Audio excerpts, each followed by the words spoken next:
being so good was the best thing that ever happened to me because it gave me the biggest slice of humble pie I probably had ever experienced in my whole life. So get to the end of the season, right? And and I could feel it throughout the season. It's like, holy cow, like I am nowhere near where I need to be to be like these guys. And so, everybody has an exit meeting, and Coach Akuya was a real guy. Like, and I respect him for what he said that day to this day. I mean, he was being real. He could have easily, said, hey man, we don't, we're moving in a different direction. We think you're good enough. I'll try to, reach out to a different school. He just straight up told me, hey man, you're probably never going to play. You're not going to play. So like, I'm doing this for you so you can go reach out to other teams. And I'd never forget, I sat in my room for probably 3 days, didn't eat, didn't sleep, just like, holy cow, is this really happening?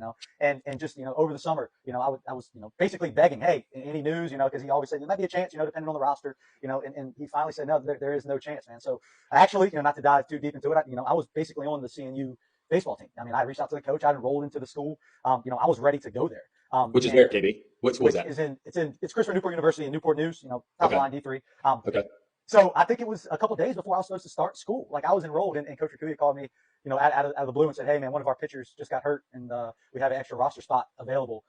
It's yours if you want it. No, I understand if you don't, and you've probably reached out to other schools.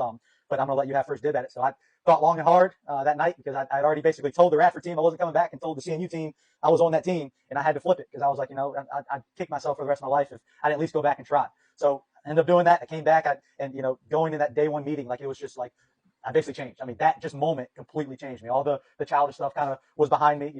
I matured very quickly. I kind of understood what I needed to do to become the player to get on the field. And it happened pretty fast. And I attribute a lot of that to Rakuya's development and, Scott Bennett in the weight room. That really, really Oh, had a benefit on me. Man, I was a 7-0 runner and ended up being a 6-4 runner leaving. So, that's not supposed to happen. So